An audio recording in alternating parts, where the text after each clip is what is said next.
As an Android user, I'm extremely jealous of how the iPhone 17 Pro is built.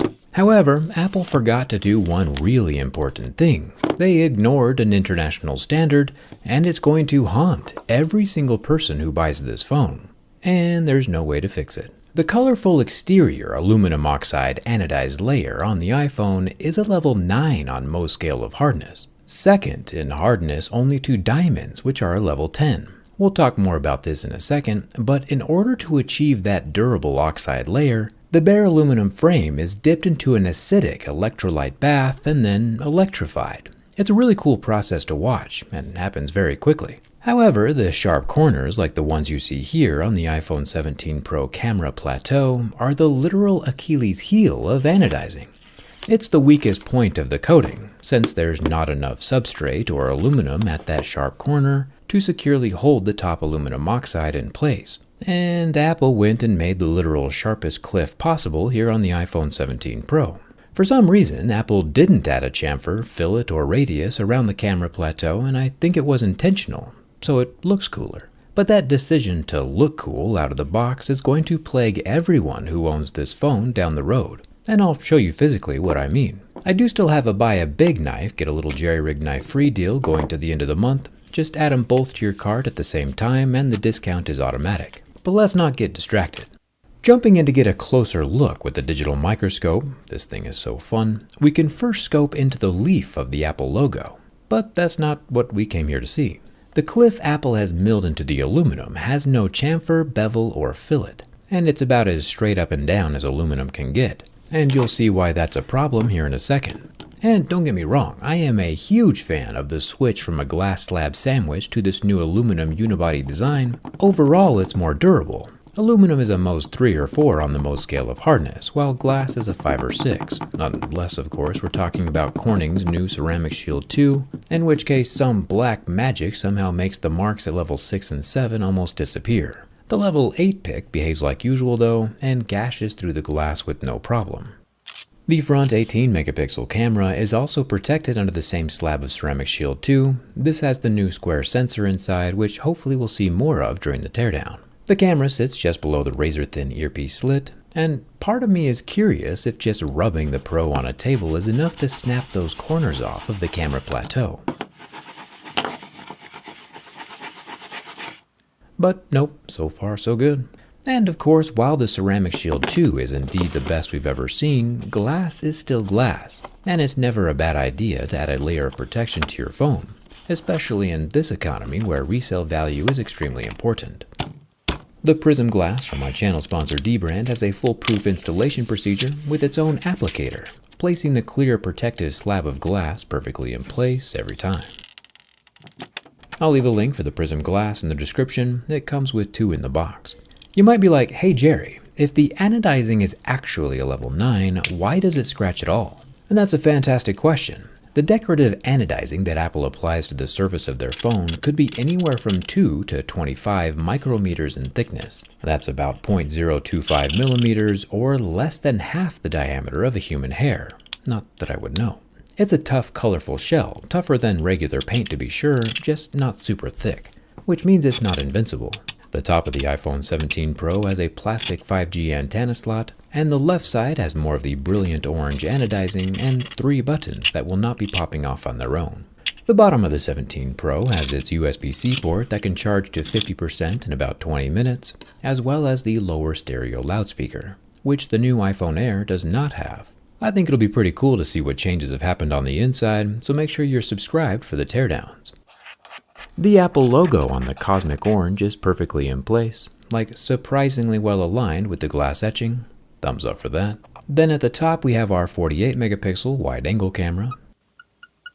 Then the 48 megapixel main camera down at the bottom, and the 48 megapixel 4x telephoto off to the side, all of which are still covered with Apple's version of sapphire crystal. You can see the lenses registering on my diamond tester, while my Casio F91W does not. The single LED flash has a plastic diffuser, and then whatever laser focus thing this is on the other corner is protected with glass.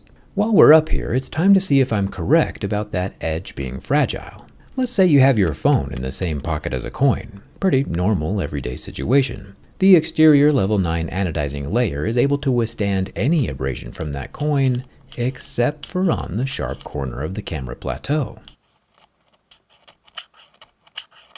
The corner of the plateau is rubbed off and gone. What about keys though? We've tested keys on anodizing before, and everywhere the oxide has been allowed to secure itself to the aluminum is protected from scratching, except for the sharp corner of the camera plateau. Again, after one incursion with a foreign object, that corner is now gone. Looking again through the microscope, the orange aluminum oxide is still looking fly, except for where it's not, and the silver is shining through.